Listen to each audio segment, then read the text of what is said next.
Bonjour à tous, c'est Cédric, je suis très content de vous retrouver aujourd'hui pour cette nouvelle vidéo. Ça faisait un moment que vous ne m'aviez pas vu, j'avais un peu disparu de la circulation.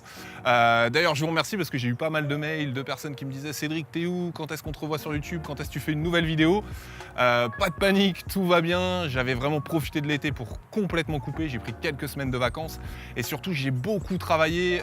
J'avais pas mal de choses dans mon business. J'ai des projets d'investissement en ce moment, j'en ai plusieurs en même temps et j'aurai sûrement l'occasion de vous en parler.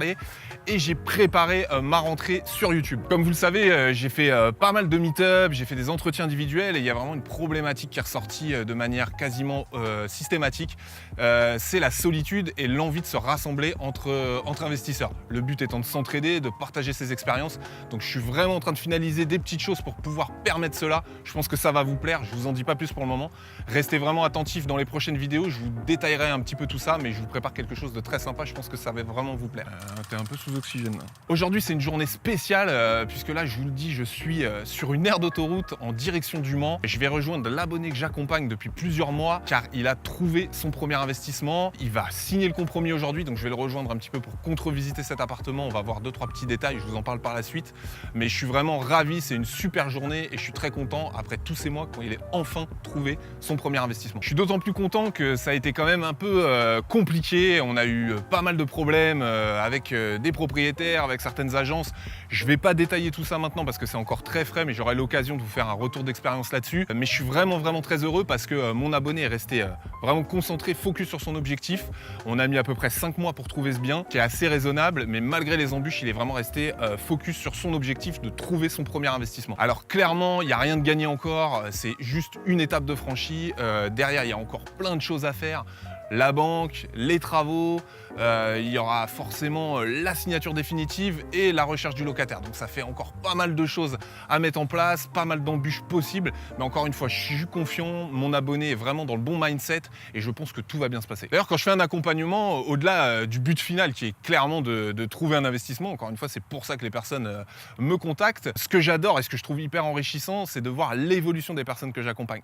Je vais prendre l'exemple de mon abonné. On s'était vu au départ, on avait fait un point ensemble et clairement il avait 80% des connaissances nécessaires pour investir, donc il était presque prêt, mais il avait des petites barrières psychologiques, certaines carences sur certaines connaissances avec des problématiques auxquelles j'ai pu apporter des solutions et surtout il avait besoin de terrain, il avait besoin d'aller sur place et d'être guidé. Du coup moi je l'ai accompagné pour organiser beaucoup de visites, donc il a vu pas mal de biens et j'ai vraiment vu l'évolution entre la première visite et aujourd'hui où il va signer, c'est-à-dire qu'il a pris confiance, que ce soit du contact envers les agences, il s'est senti probablement plus crédible. Je voyais que clairement il posait les bonnes questions, il n'avait pas forcément besoin de moi pour certaines choses, il a eu des bons réflexes qui se sont faits et ça c'est vraiment quelque chose que j'apprécie parce qu'à chaque fois que je fais un accompagnement il y a une vraie différence et au-delà du résultat de trouver l'investissement pour les personnes que j'accompagne, c'est vraiment cette évolution que je trouve hyper gratifiante. Donc comme je vous le disais là, je fais une petite étape avant de le rejoindre sur le Mans. Le but est de retourner sur le bien.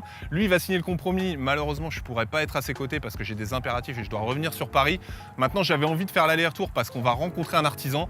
Ce qu'il achète en fait c'est un bien qui est à rénover et on a reçu des devis qui ont été faits à distance, l'agence a super bien bossé et là on rencontre un des artisans, celui qu'on préfère, où on va pouvoir un petit peu rentrer dans le détail. C'est évidemment essentiel de rencontrer au plus tôt les artisans et de revoir un peu le devis ensemble, de voir les petites modifications, sur quoi vous êtes d'accord, sur quoi vous n'êtes pas d'accord, d'un petit peu étayer tout ça. Et surtout, ce qui est important, c'est avant d'aller signer le compromis, de toujours revisiter le bien. Il y a toujours des choses qu'on n'a pas vues, c'est bien d'un peu de tout regarder. Là, par exemple, il y a un parking, il faut absolument aller le voir, on n'avait pas pu le voir la première fois. Revoir un petit peu le quartier. Et puis je vous en avais déjà parlé d'ailleurs, quand on achète un bien, il faut clairement le visiter plusieurs fois et à des heures différentes. Vraiment, pensez-y. Un bien qu'on a vu la journée, c'est toujours intéressant de le voir à des heures un petit peu différentes, des jours différents. Je vous conseille vraiment le vendredi soir pour voir un petit peu l'environnement. En général, on apprend pas mal de choses pour voir si la rue est toujours calme, si c'est pas mal famé en bas de l'immeuble, enfin des choses comme ça. Donc pensez-y, mais en tout cas, toujours faire une visite supplémentaire avant d'aller signer le compromis de vente. Par respect pour mon abonné, je ne vais pas rentrer dans le détail de l'appartement qu'il est en train d'acheter, mais par contre, je vais quand même vous parler de quelque chose qui est assez intéressant sur le bien qu'il achète.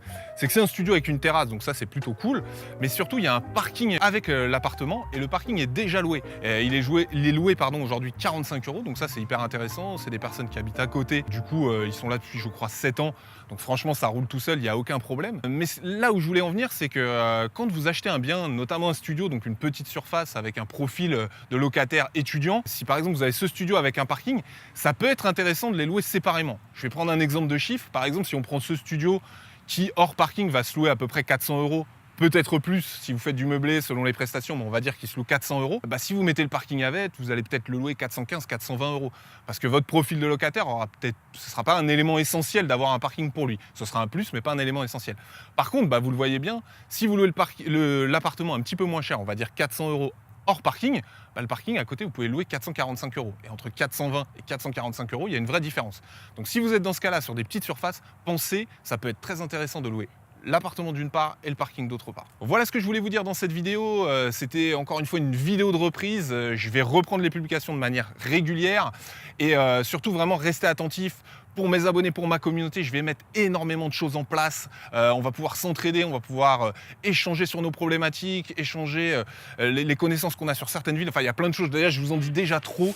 Donc vraiment, je compte sur vous. Ça va être top. J'ai vraiment trop hâte de vous balancer tout ça. On finalise 2-3 petites choses, mais c'est vraiment du lourd. Donc restez bien attentifs. En attendant, je compte sur vous. Les commentaires, mettez des pouces et pensez à vous abonner à la chaîne. Allez, à bientôt.